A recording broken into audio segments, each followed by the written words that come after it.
Here's what you missed on Phathead and Cande in the morning. Weekdays 6 to 10 a.m. on My Country 96.1. My Country 96.1, Phathead, Cande Roth. Don't be angry at me because I'm off next week. I am angry at you because you're off next week. We all need our time. What are you doing? Or is it going to be one of those things, I can't talk about it. I can't talk about what I'm doing. Why don't we talk about it after I return? Oh, I'm so tired of it. I could keep it a nice little, spice for our relationship, Cande. What do you say? I don't like it. It doesn't spice up anything. You know what it spices? It makes me angry. We may be going to see the in-laws, Cande. Mother-in-law. We may be. Start cooking. Yeah, get the stove ready. We may leave one or two. Maybe a dog or two as well. Mother-in-law. Maybe. By the way, I was going through my photos. I like to do this every day. I type in on my iPhone the date, and then I look at photos I have in my phone from that date.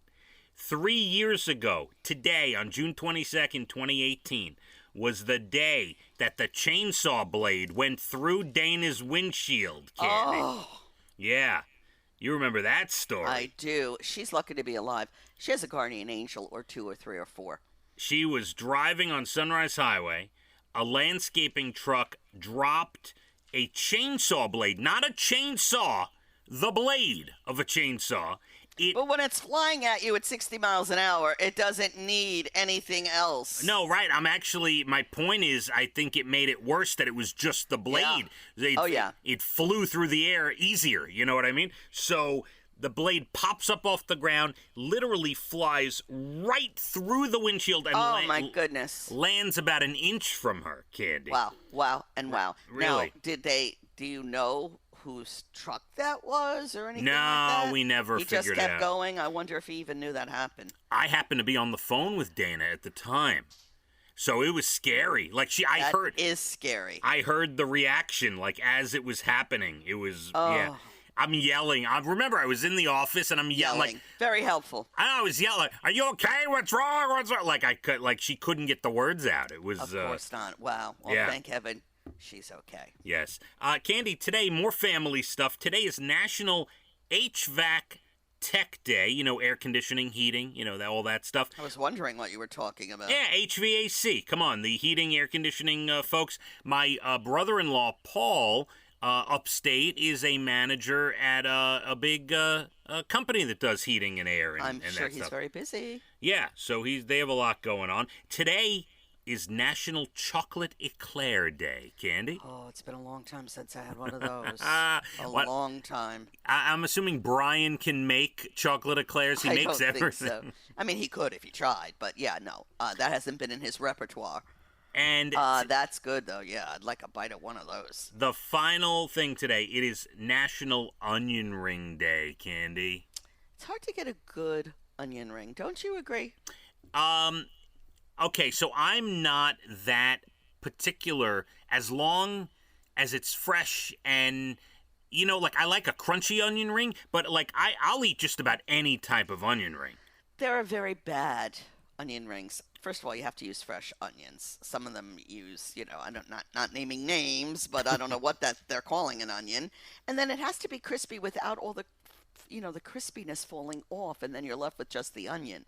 Oh, I kind of like that. Right. Oh, you do? Yeah. I want to bite it. I want some crunch, and I want some onion. Now, for the most part, your local diner always has the best onion rings, Cande. I'll tell you, we went to the diner for the first time in a very long time last week, and they had the best French fries. They really did. Yeah. We took them home, and we ate them the next day. I mean, they were really good. We have the same thing where it's we love the fries from our local diner.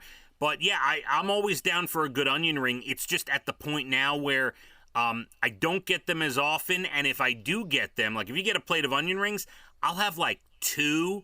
And then I'll say, I'd rather have fries any day of the week. Well, I can't handle more than about 2 onion rings now at this age, Candy. It's a lot. Oh, at this age. It's a lot of friedness. You know what my brother used to do to me? When What? he would go get onion rings or whatever, he would take all the coating off while I wasn't watching, and he would stick it in his nose, the onion, and then he would pretend to sneeze. And, yeah.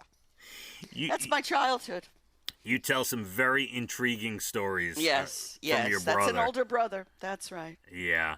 Well, at least he was having a good time with you. He could have not talked to you at all, Candy. So True. You seem to have a positive relationship, the two of you. Yes, he was the true definition of a big brother. Put it that way. Now, when you think of an onion ring, do you think of him? I do. That's what just made me think of it. I'm saying, like, all the because time. I would scream and run, and I understand. Candy, some nice stories to send you on your way.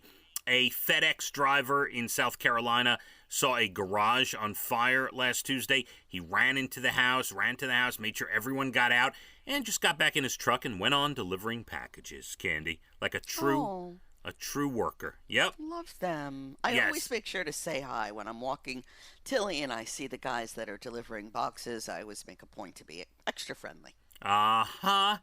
And a little nod and a wink and, hey, big fella, how you doing? Aren't you? Usually they have great music coming out of the truck. I have to do a little dance as I go by. Oh, my goodness. Oh, goodness. And Candy, a 22-year-old kid, Daniel Marshall, works at a McDonald's drive-thru in Arden Hills, Minnesota. He has autism. Everyone loves this kid. He sings the McDonald's jingle as you pull up to the drive-thru, Candy. Oh, that is so cute. He's so popular, a local news station did a story on him, and this is the best part. His manager also has a son who's autistic. So he gets it. He understands, you know what I mean? I love that, yes. And it's great. It's a whole big deal over there in Arden Hills, Minnesota. Love that. Minnesota. Yeah. Good. That's a good Northern and Canadian accent, Candy. Well done. Thank you. Thank you very much. That's it. We will end the day. Well, I'm here till noon, but you and I will part, Candy. We are going to... wait, what? I feel a tear starting. Oh, I'll miss you. I still have 3 days this week. And then, yes, look, you have vacation as well. You can use your time if you want, Candy. I will be using my time, just not next week. And we decided on next week because it's the first full week all the kids are out of school. So it's going to be lovely. Yeah. I'm jealous. I'll miss you. I'll sleep a little more, maybe. I don't know. I'll just do half a, I'll give it half the effort I normally do. How's that? I like that. That's a positive attitude. That is a very positive attitude, Candy. Well done. Rain, humidity today, tomorrow setting up for what Candy calls a perfect day. Perfect. So all right. Excited. My Country 96.1. Phathead and Candy in the morning, weekdays 6 to 10 a.m. on My Country 96.1.